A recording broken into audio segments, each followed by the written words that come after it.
Hello dear students, मैं ज्योति शर्मा स्वागत करती हूँ आप सबका हमारे यूट्यूब चैनल टीचर्स अड्डा एमपी पर।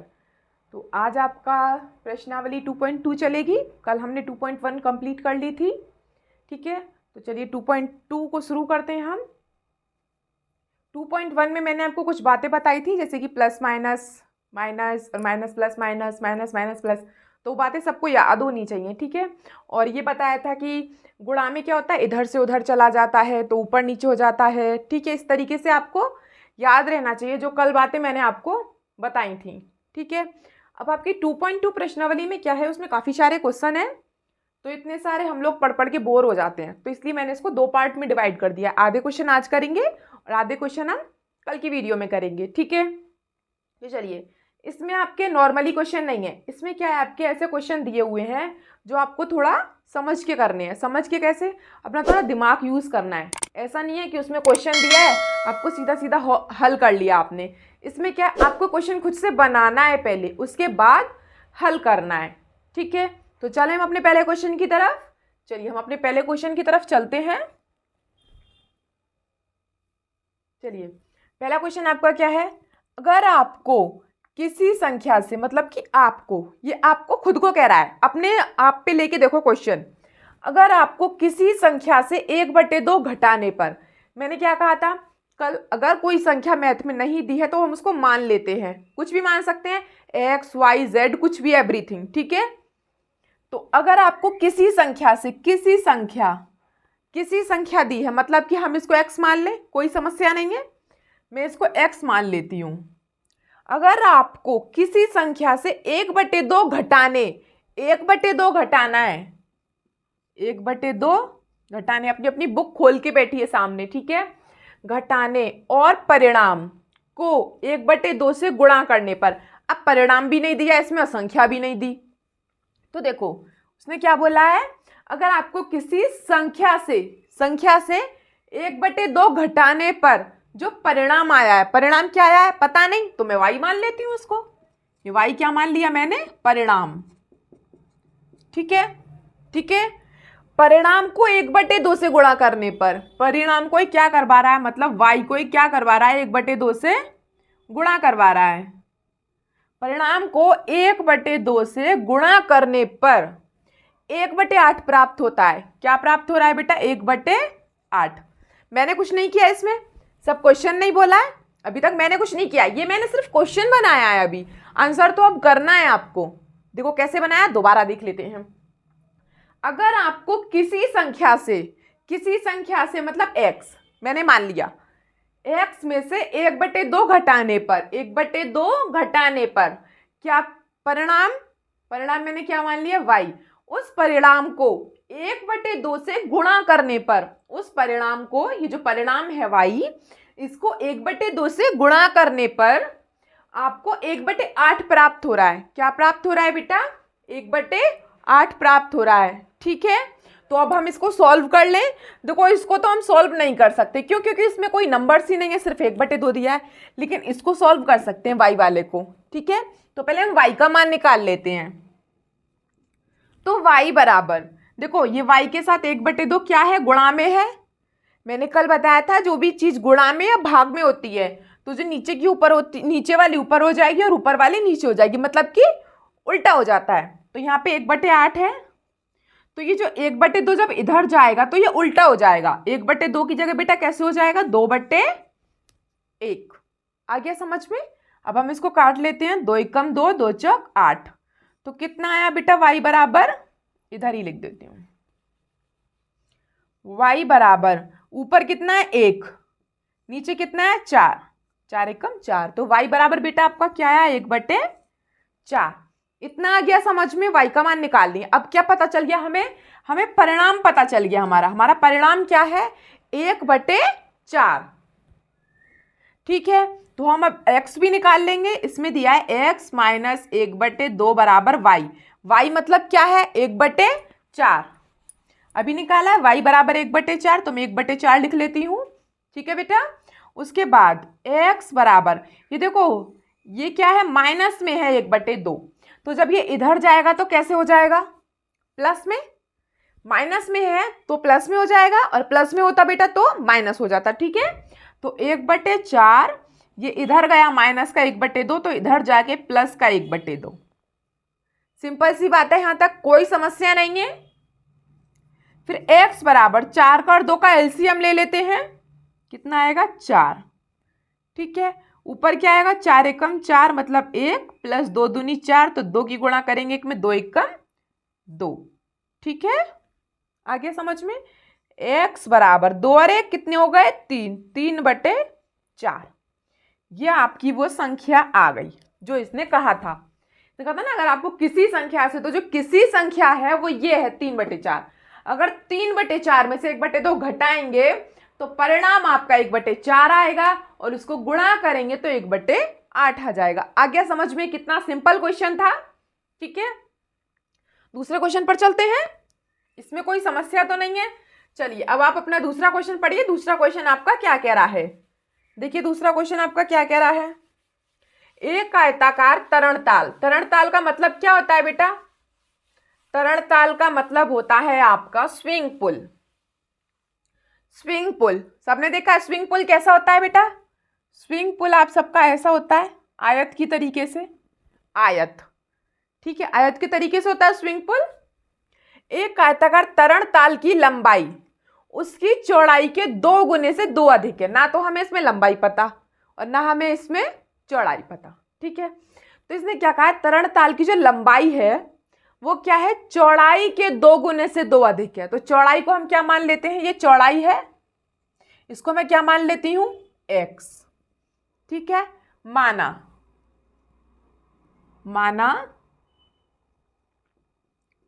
चौड़ाई बराबर मैंने x मान लिया। ठीक है, अब लंबाई की बारी। लंबाई को क्या कह रहा है, ये लंबाई के लिए ये क्या कह रहा है, देखो तरणताल की लंबाई उसकी चौड़ाई के दुगने से, चौड़ाई का दुगना, चौड़ाई मैंने कितनी मानी x, और इसका दुगना कितना हो गया 2x, 2x हो गया दुगना। चौड़ाई के दुगने से 2 अधिक है, अभी 2 अधिक और है, मतलब कि +2 भी है। अभी दुगने से चौड़ाई x, चौड़ाई के दुगने से, चौड़ाई x है तो मैंने 2x कर लिया लंबाई को। फिर भी उसने बोला कि दुगने से भी 2 अधिक है, मतलब कि 2 नंबर ज्यादा है, तो +2। तो लंबाई बेटा मैंने क्या मान ली, 2x + 2। आ गया इतना समझ में? कोई समस्या नहीं है इस बात में। ठीक है, फिर उसने बोला है यदि इसका परिमाप 154 मीटर है, परिमाप दिया है, परिमाप कितना दिया है 154 मीटर। ठीक है, 154 मीटर। ठीक है, इसके बाद आपको लंबाई नहीं है, चौड़ाई नहीं है, लेकिन परिमाप दिया है। परिमाप का फॉर्मूला सबको याद है, आयत का परिमाप का फॉर्मूला सबको याद होना चाहिए, ये 7th क्लास में आ जाता है। ठीक है, और नहीं याद है तो याद कर लीजिए। ठीक है, मैं बता देती हूं, यहाँ पे आयत का परिमाप, आयत का परिमाप है, आयत का क्षेत्रफल है, और त्रिभुज का परिमाप, संधिबाहु त्रिभुज है, समबाहु त्रिभुज है, काफी तरह के त्रिभुज हैं, आयत है, वर्ग है और वृत्त है। ठीक है, हर चीज का आपको क्षेत्रफल और परिमाप तो पता ही होना चाहिए, क्योंकि इन दोनों में से क्वेश्चन बहुत बनते हैं 8th क्लास में। ठीक है, चलिए आयत का परिमाप, परिमाप बराबर क्या होता है 2 × गुणा होता है यहाँ पे, और लंबाई प्लस चौड़ाई। ठीक है, 2 गुणा कोष्टक में लंबाई प्लस चौड़ाई। ठीक है बेटा,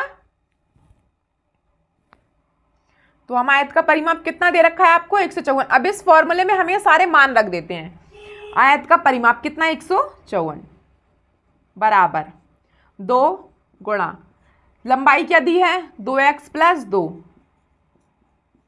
फिर बीच में प्लस, और चौड़ाई क्या दी है x। कोई समस्या नहीं है। ठीक है, देखो ये 2 इधर गुणा में है तो इधर जाके इसके नीचे हो जाएगा, गुणा में है तो नीचे का ऊपर, ऊपर का नीचे, यही तो बताया था। तो ये ऊपर है, अभी फिलहाल इसके नीचे हो जाएगा। ठीक है, क्योंकि गुणा में है 2। इधर क्या बचेगा, देखो 2x और 1x, इसके पास कुछ नहीं है तो 1 ही मानेंगे, 2x और 1x, 2 और 1 कितने हो गए 3x। ये बेटा कितना हो गया 3x प्लस 2। ठीक है, उसके बाद इसको हम काट देते हैं, 2 एकम 2, 2 सत्ते 14, 2 सत्ते 14, कितना है 77 बराबर 3x प्लस 2। ठीक है, अब देखो ये 2 इधर प्लस में है, हम इसको इधर ले जाते हैं तो ये माइनस में हो जाएगा। ठीक है, 77 माइनस 2 बराबर 3x।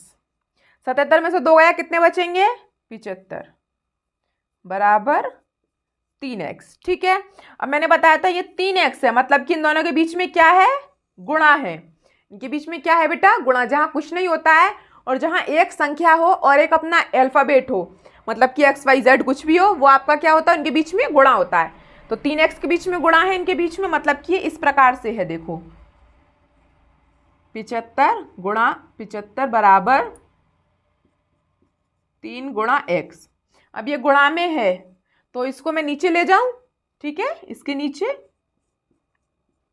बराबर x। ठीक है, काट देते हैं हम, 3 का भाग दे देते हैं इसमें, तो क्या आ जाएगा 3 दूनी 6 और 3 पंजे 15, तो x बराबर आपका क्या आ गया 25। x बराबर क्या आ गया आपका 25। लेकिन 25 क्या आया है अभी, x क्या है आपका चौड़ाई है, अभी सिर्फ चौड़ाई आई है। चौड़ाई कितनी आ गई आपकी 25। ठीक है, देखो यही कर देती हूं अब, जैसे कि आपका x बराबर 25 आ गया और x हमारा क्या है चौड़ाई, तो x बराबर 25। चौड़ाई बेटा कितनी आ गई 25। अभी हमारी लंबाई आनी बाकी है। लंबाई में हम क्या करेंगे, यहाँ पे x की जगह 25 रखेंगे, तो 2 गुणा 25 प्लस 2। ठीक है, 25 दूनी 50 प्लस 2, 50 और 2 52। तो चौड़ाई आपकी कितनी आ गई 25 और लंबाई कितनी आ गई बेटा 52। कोई समस्या हुई, कुछ नहीं हुई। हमने जो क्वेश्चन ने कहा हमने यहाँ पे लिखा, फॉर्मूला लगाया, सॉल्व किया और आंसर आपका आ गया। बस थोड़ा सा समझने की जरूरत है। ठीक है, ऐसा नहीं है कि मैंने यहाँ पे करवा दिया और आपने कोशिश छोड़ दी। इस क्वेश्चन को घर पे जाके 2 बार कीजिए, तीसरी बार में गारंटी के संग आप बिना देखे कर देंगे इस क्वेश्चन को। ठीक है, और आप ये सोचो कि एक ही बार में सब चीज आ जाए, तो वो तो पॉसिबल नहीं होती है। ठीक है, अभी से मेहनत करेंगे तो आपको जब आप अपने एग्जाम देंगे अर्धवार्षिक या वार्षिक, तब उसमें आपको बहुत फायदा होता है। ठीक है, ये नहीं है एक दिन की तैयारी करने से कुछ नहीं होता है। ठीक है, चलिए तीसरे क्वेश्चन की तरफ चलते हैं हम। तीसरा क्वेश्चन देखिए आपका क्या कह रहा है, ये त्रिभुज का क्वेश्चन है। एक समद्विबाहु त्रिभुज, पहले बताओ समद्विबाहु त्रिभुज कैसा होता है। समद्विबाहु, द्विबाहु मतलब जिसकी 2 भुजाएं बराबर हो, द्विबाहु 2 मतलब कि इस तरीके से इसकी ये वाली दोनों भुजाएं बराबर हों, ये वाली और ये वाली, और ये वाली अलग हो। ठीक है, त्रिभुज का आधार मतलब कि ये वाली हम a मान लेते हैं और इन दोनों को b मान लेते हैं। अब जब सेम है एक सी है बराबर है तो दोनों को b मानेंगे। ठीक है, ऐसा नहीं है a b c मान ले फिर तो वो तीनों भुजाएं अलग हो गई। अभी ये दोनों सेम है तो इनको सेम नंबर दे दिया और ये अलग है तो इसको अलग नंबर दे दिया। तो एक समद्विबाहु त्रिभुज का आधार 4/3 है। आधार ये होता है आपका, ये नीचे वाला हिस्सा आपका क्या होता है आधार। तो इसने a बराबर क्या दे दिया बेटा 4/3। a बराबर इसने क्या दे दिया 4/3 सेंटीमीटर। दूसरा कहा है उसका परिमाप, परिमाप दे दिया 4 सही 2/15। परिमाप क्या दे दिया बेटा 4 सही 2/15।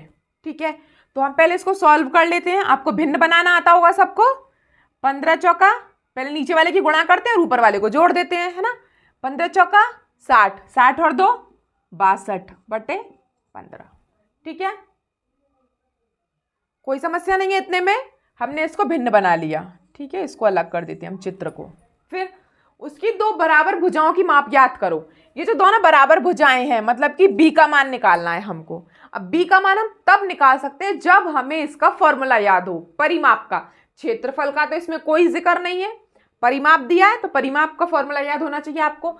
एक बात और, आप किसी भी चीज का परिमाप निकालो, किसी भी चीज का, याद रखना ये छोटी सी ट्रिक है, उसकी जितनी भी भुजाएं होती हैं, जितनी भी भुजाएं होती हैं सबको जोड़ देते हैं। ठीक है, जैसे कि ये त्रिभुज है, अभी हम क्या निकालेंगे समद्विबाहु त्रिभुज का परिमाप। समद्विबाहु त्रिभुज का परिमाप, उसका फॉर्मूला पता है आपको क्या है? मैंने भी बताया, जो तीनों भुजाएं हैं, जितनी भी भुजाएं हैं सबको जोड़ दो आपस में, मतलब कि ए प्लस बी प्लस बी, कोई समस्या नहीं है इसमें, ठीक है। ये आपका फॉर्मूला है, ठीक है। या फिर आप इसको ऐसे भी लिख सकते हैं, आप ये आधार प्लस बी किस भी तरीके से लिख सकते हैं। बस मेन पर्पस ये है कि जिस भी चीज का हम परिमाप निकालते हैं उसकी सारी भुजाओं को आपस में जोड़ देते हैं, ठीक है। देखिए हमने जोड़ दिया इसे, अब हम परिमाप आपको पहले से ही दिया है 62/15 बराबर ए आपको क्या दिया है 4/3 प्लस, देखो बी और बी, ये एक बी है, ये भी एक बी है, एक और एक दोनों मिलके क्या हो गए 2 बी हो गए, ठीक। अभी हम क्या करेंगे, देखो ये इधर प्लस में है 4/3, इधर जाके कैसा हो जाएगा माइनस में, ठीक है। तो 62/15 माइनस 4/3 और बराबर इधर क्या बचा 2b। इन दोनों का एलसीएम ले लेते हैं हम। एलसीएम क्या आएगा बेटा इनका 15, तो एलसीएम कर दो 62 माइनस 3 पंजे 15 और 5 चौक 20 और बराबर 2b, ठीक है। अब 62 में से 20 गए तो कितने बचेंगे बेटा 42/15 और बराबर 2b। अब एक बात और, ये 2b एक नंबर है एक अल्फाबेट है, दोनों के बीच में क्या होता है गुणा। अभी थोड़ी देर पहले भी बताया था इनके बीच में क्या है गुणा। अब जब गुणा है तो ये वाला 2 कहाँ चला जाएगा, हमें क्या निकालना होता है जो आपका अल्फाबेट होता है ABCDEFGHIZ तक, हमें मतलब कि इसमें b निकालना है, ठीक है। हमें क्या निकालना है, ये b निकालना है हमको, ठीक है। तो ये जो 2 है ये गुणा में है, अब ये इधर जाके कैसे हो जाएगा नीचे चला जाएगा, ऊपर है ना तो नीचे जाएगा, नीचे का ऊपर, बताया था ना प्लस में हो तो माइनस में, माइनस में हो तो प्लस में। तो ये 2 है ना ये नीचे चला जाएगा इस 15 के पास में, तो आप इसको कैसे लिख सकते हैं 42/15 गुणा 2, 15 गुणा 2, 2 से मैं इसको काट दूं, 2 एकम 2, 2 दूनी 4, 2 एकम 2, तो मेरा क्या आ गया आंसर 21/15। लेकिन अब ये और कट सकता है 3 से, कैसे देखो 3 7 21 और 3 पंजे 15, 3 के पहाड़े में दोनों आते हैं, तो b बराबर आपका क्या आ गया 7/5, ये आपका आंसर है सेंटीमीटर, ठीक है। मतलब कि आपकी जो दोनों भुजाएं हैं b, ये भी 7/5 है और ये भी 7/5 है और ये कितनी है 4/3। इन तीनों को जोड़ोगे तो आपका ये परिमाप ये आ जाएगा। सिंपल सा क्वेश्चन है, हो गया खत्म। चौथे क्वेश्चन पे चले, चलिए चौथा क्वेश्चन पढ़ना शुरू कीजिए। चौथे क्वेश्चन में क्या लिखा है खुद से भी पढ़ा कीजिए। बुक लेके बैठते हैं तो ये नहीं है कि मैम पढ़ रही है तो पढ़ने दो उनको, चाहे स्कूल हो चाहे कोचिंग हो चाहे आप क्लासेस देख रहे हो यूट्यूब पर, कैसे भी, ठीक है। चौथा क्वेश्चन पढ़ते हैं। देखिए 2 संख्याओं का योग 95 है, यदि एक संख्या दूसरी संख्या से 15 अधिक है तो दोनों संख्याएं ज्ञात कीजिए। इसमें संख्या ही नहीं पता हमें, तो संख्या ही नहीं पता तो हम क्या मानेंगे, कल भी कहा था क्या मानते हैं x। तो इसने कहा 2 संख्याएं, अब भाई 2 संख्याएं हैं, अब आप ऐसे नहीं है कि एक x मान ली और दूसरी y मान ली, जब एक साथ दी हो, जब एक साथ बोला हो 2 संख्याएं, अगर बोलता अलग अलग तो x और y मान लेते, जब एक साथ बोला उसने 2 संख्याएं तो दोनों को x ही मानेंगे, अगर एक x है तो दूसरी भी x ही मानेंगे, ठीक है। तो हम मान लेते हैं 2 संख्याओं का योग 95 है, मतलब कि 2 संख्या मान ली मैंने, पहली संख्या बराबर x और दूसरी संख्या बराबर x, इन दोनों का योग कितना है 95। इसने बोला मतलब कि x प्लस x बराबर कितना है 95, ठीक है। यदि एक संख्या दूसरी संख्या से 15 अधिक है, पहली वाली संख्या तो x ही है लेकिन दूसरी वाली संख्या 15 अधिक है उससे, अगर ये x है तो ये x प्लस 15 होगी, ये वाली नीचे वाली 15 ज्यादा हो, है ना, यही तो बोल रहा है। एक संख्या दूसरी संख्या से 15 अधिक है, अगर एक संख्या मेरी x है तो दूसरी संख्या मेरी x में 15 और जोड़ो, अभी 15 अधिक है तो हम यहाँ पे 15 लिख लेते हैं, पहली संख्या x और दूसरी संख्या x + 15, इन दोनों को जोड़ के 95 आना चाहिए, इसने क्वेश्चन में ये बोला है। बन गया आपका क्वेश्चन, आंसर करें आप। ठीक है, देखो दोबारा समझ लेते हैं। दो संख्याओं का योग 95 है, उसने एक साथ बोला कि एक साथ दो संख्याएं दी हैं, तो मैंने दोनों संख्याएं x मान ली। ठीक है, फिर उसने बोला यदि एक संख्या, पहली वाली संख्या दूसरी संख्या से 15 अधिक है, मतलब कि वो 15 ज्यादा है उससे, तो एक x है तो दूसरी x + 15 होगी। ठीक है बेटा, और दोनों को जोड़ के क्या आया, 95 आया। ठीक है, तो बस सॉल्व कर लेते हैं। एक x और दूसरा x, दोनों x कितने होगा, एक x और एक x 2x बराबर 95। ये बेटा देखो 15 इधर प्लस में है, इधर जाके कैसा हो जाएगा, माइनस में। ठीक है, उसके बाद 2x बराबर घटा दो, कितना आएगा, 80 आ गया। 95 में से 15 गए तो 5 में से 5 गया 0, 9 में से 1 गया 8। ठीक है, अब ये दोनों कैसे है बेटा, आपस में गुणा में है, इस तरीके से 2 × x बराबर 80। ठीक है, अब ये 2 गुणा में है तो क्या करेंगे बेटा, इसको हम दूसरी साइड ले जाएंगे, नीचे ले जाएंगे, ऊपर है तो नीचे ले जाएंगे, 80 के नीचे बटे 2। इसको काट दो, 2 का भाग दे दो, 2 एकम 2 और 2 चौका 8 40। तो x बराबर आपका क्या आ गया, 40। मतलब कि आपकी पहली संख्या कितनी आ गई, 40। यहीं पे लिखे देती हूं, पहली संख्या क्या थी आपकी x बराबर क्या आ गया मेरा 40। तो पहली संख्या बेटा मेरी क्या आ गई 40। लेकिन अभी दूसरी संख्या लाना बाकी है। दूसरी संख्या में क्या कह रहा है, देखो दूसरी संख्या में बोल रहा है कि अभी 15 और जोड़ने x में, तो x मेरा क्या था 40 + 15, तो कितना आ गया, दोनों को जोड़ के 55। अगर पहली संख्या 40 है तो दूसरी संख्या 55 है, आ गया। और अगर आपको ये देखना है कि आपका आंसर सही है कि नहीं, तो देख लो, इन दोनों को जोड़ के देखो 95 आ रहा है कि नहीं आ रहा है, और दोनों के बीच अंतर कितने का है, 15 का है। देख लो, घटा के देख लो तो 15 आएगा, और जोड़ के देखोगे तो 95 आएगा। अपने उत्तर की जांच भी हो गई इसी हिसाब से। ठीक है, हो गया इतना। चौथा क्वेश्चन आपका खत्म। आगे चले 5वें क्वेश्चन पर। चलिए 5वां क्वेश्चन पढ़ते हैं। 5वां क्वेश्चन आपका क्या कह रहा है, दो संख्याओं में अनुपात 5:3 है। आपको दो संख्याएं दी हैं, फिर से दो संख्याएं दे दी, लेकिन इस बार अनुपात दे दिया। इस बार क्या है कि उसने खुद ही दे दिया, हमें मानने की जरूरत नहीं है, हमें मानने की जरूरत नहीं है। उसने क्या दे दिया, पहले दो संख्याओं का अनुपात कितना है 5:3। तो मैं क्या करती हूँ, पहली संख्या मान लेती हूँ, x मानते हैं आप हर चीज को, तो पहली संख्या मैं कितनी मान लूं 5x, और दूसरी संख्या कितनी मान लूंगी 3x। ठीक है, दूसरी संख्या बराबर 3x। x मानते हैं हर संख्या को, पता नहीं अभी अनुपात में है, इसलिए हमें दोनों को x मान के चलना है। ठीक है, तो पहली संख्या मेरी 5x और दूसरी संख्या मेरी 3x। यदि उनमें अंतर 18 का है, अंतर मतलब घटाना, इन दोनों के बीच अंतर कितने का है 18 का। उसने ये बोला है कि अगर ये दोनों संख्याएं जो हैं उनके बीच अंतर 18 का है तो संख्याएं ज्ञात कीजिए। सिंपल सा क्वेश्चन है, क्वेश्चन तो बन गया, आंसर निकाल दो। 5x में से 3x गए तो कितने बचे, 5 में से 3 जाएंगे तो 2 बचेंगे, 2x बराबर 18। ठीक है, अभी इनके बीच में गुणा है। ठीक है, और गुणा में है 2 तो इसके नीचे चला जाएगा 18 के, तो 18/2 काट दो, 2 ने 18, तो x बराबर बेटा क्या आ गया आपका 9। अब ये x बराबर 9 तो आ गया, लेकिन अब हमारी संख्या निकालनी है हमें। पहली संख्या निकालो आपकी सॉरी, पहली संख्या बेटा क्या है आपकी 5x।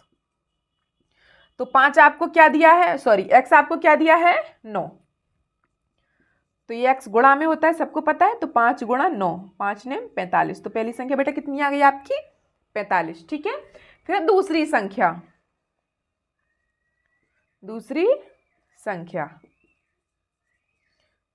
आपकी कितनी है 3x। ठीक है, गुणा में है तो 3 की 9 में गुणा कर देते हैं, x बराबर 9 रख लिया, 9 तिया 27। आपकी पहली संख्या 45 है और दूसरी संख्या 27 है।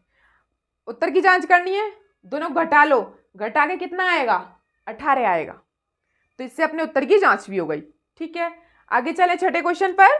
चलिए छठे क्वेश्चन को करते हैं हम लोग जल्दी से। इतने आप छठा क्वेश्चन पढ़िए फटाफट से। छठा क्वेश्चन आपका क्या कहने की कोशिश कर रहा है, 3 लगातार पूर्णांकों का योग 51 है। 3 लगातार संख्याएं हैं, मतलब कि अगर मैं एक संख्या ले लूं 1 2 3, या फिर 6 7 8, या फिर 11 12 13, या फिर 40 40 41 42, इस तरीके से लगातार संख्याओं का योग कितना, 51। तो बेटा मैं पहली संख्या क्या मान लेती हूं, वही x मानूंगी। ठीक है, पहली संख्या में क्या मान लेती हूं, x। और दूसरी संख्या में क्या मान लेती हूं, इससे एक एक ज्यादा ही है तो इसको x+1 मान लेती हूं। ठीक है, और तीसरी संख्या में क्या मान लेती हूं, x+2। एक एक ज्यादा कर लिया। पहली x, अगर मान लो यहाँ पे 16 है तो यहाँ पे 17 हो जाएगा, और यहाँ पे 16 और 2 18 हो जाएगा। 16 17 18 3 संख्या हो जाएंगी इस तरीके से। ठीक है, इसने कहा इन तीनों का योग कितना है, 51। मतलब कि इन तीनों का योग, मतलब कि x+1 प्लस x+2, इन तीनों का योग बेटा कितना है, 51। जोड़ लेते हैं इनको। x कितने हैं, 1 2 3, 3x प्लस 1 और 2 संख्याएं जोड़ लो, 1 और 2 कितने हो गए, 3 बराबर 51। ठीक है, अब ये 3 इधर प्लस में, इधर जाके माइनस में हो जाएगा। ठीक है, तो 3x बराबर 51 माइनस 3, कितना बचेगा, घटाओ बेटा। 11 में से 3 गए तो कितने बचेंगे, सॉरी 11 में से 3 जाएंगे तो 48। ठीक है, अभी आप ये गुणा में है तो इसको इधर नीचे ले जाएंगे 3 को, x बराबर 48/3। तो x बराबर बेटा आपका क्या आएगा, भाग दे दो इसका, 3 कम 3 3 6 18, x बराबर क्या आ गया आपका, 16। लो सही बैठ गया मेरा तुक्का। तो x बराबर 16, मतलब पहली संख्या कितनी हो गई, 16। दूसरी संख्या 16, x की जगह 16 रखेंगे, 16 और 1 17। तीसरी संख्या 16 और 2 18 हो गई। तीनों लगातार संख्या 16 17 18, और इन तीनों को जोड़ोगे आप तो आपका 51 ही आएगा। ये आपके उत्तर की जांच हो गई। ठीक है, आगे चलें अब हम अगले क्वेश्चन पर। ये आपका छठा क्वेश्चन था। ठीक है, 7वें क्वेश्चन की तरफ चलते हैं। कुछ नहीं है, सिर्फ अपनी तरीके से थोड़ा दिमाग लगाना है, सोचना है कि क्वेश्चन क्या कह रहा है। अभी तक उसने क्वेश्चन बनाए दिए थे, लेकिन अभी आपको बनाने पड़ रहे हैं। ठीक है, 7वें क्वेश्चन की तरफ चलते हैं। देखिए ये क्या कह रहा है, 8 के 3 लगातार गुणज का योग 8 8 8 है। इस बार क्या कह रहा है, तीनों लगातार ही हैं संख्याएं, लेकिन वो क्या है, 8 की गुणज है, मतलब कि उसमें 8 की गुणा भी होनी चाहिए, भाग जाना चाहिए 8 का पूरा पूरा। तो अब क्या करेंगे, मैं फिर से वही ले लेती हूँ। मैं तो वही लूँगी, जैसे कि मैंने ले ली, पहली संख्या ले ली मैंने अपनी x, और दूसरी संख्या मैंने अपनी क्या ले ली, x+1, और तीसरी संख्या मैंने अपनी क्या ले ली, x+2। ठीक है, लेकिन इसने कहा बेटा कि इसमें 8 के गुणज होने चाहिए। 8 का गुणज मतलब कि इनमें 8 की गुणा होनी चाहिए, इसमें 8 की गुणा होनी चाहिए, 8 की गुणा होनी चाहिए इसमें। कोई समस्या आपको इसमें? जो क्वेश्चन में बोला वही मैंने लिख दिया। अब इसने बोला कि इन तीनों का योग कितना है, 888 है। तीनों का योग, तीनों को जोड़ लेती हूं मैं, 8x प्लस 8, x+1, फिर से 8 और x+2 बराबर 8 8 8। तीनों का योग 888 है। ठीक है, अब हम क्या करेंगे, देखो इन तीनों संख्याओं में 8 8 8, तीनों में 8 कॉमन है, तो हम 8 को बाहर ले लेते हैं। जब एक सी संख्या होती है हर जगह तो हम उसको क्या करते हैं, कॉमन ले लेते हैं बाहर। तो मैं 8 को कॉमन ले लेती हूं। अंदर क्या बचेगा, x plus x+1 plus x+2 बराबर 8 8 8। ठीक है, अभी 8 ये गुणा में है तो इधर जाके नीचे हो जाएगा। ठीक है, कोई समस्या नहीं है उसमें। पहले हम इसको करते हैं, देखो 1x कितने x हो गए बेटा, 3x, तो 3x प्लस संख्याएं जोड़ लो, 1 और 2 3 बराबर 888। अभी इसको इधर नीचे ले आएंगे, इसमें ये गुणा में है इधर तो इसको नीचे आ जाएगा। ठीक है, काट दें इसको। 8 एकम 8, 8 एकम 8, 8 एकम 8, 111। ठीक है, अभी हम क्या करेंगे, 3x + 3 = 111। अभी इसको इधर ले जाएंगे, ये प्लस में है तो इधर जाके माइनस में हो जाएगा। 3x = 111 - 3। इसको आप घटा दो, 11 में से 3 जाएंगे तो बेटा कितना बचेगा, 108।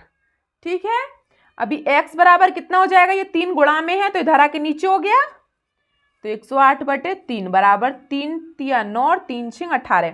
क्या है बेटा आपका x बराबर 36 आ गया हमारा। अब हम इन तीनों संख्याओं में x का मान रख देते हैं, हमारा आंसर आ जाएगा। x बराबर कितना आ गया, 36। ठीक है, ये क्वेश्चन आपके हो गए, इनको मैं ऊपर से थोड़ा मिटा देती हूँ। ठीक है, जिससे कि मैं आपका पूरा क्वेश्चन सॉल्व कर दूँ। ठीक है,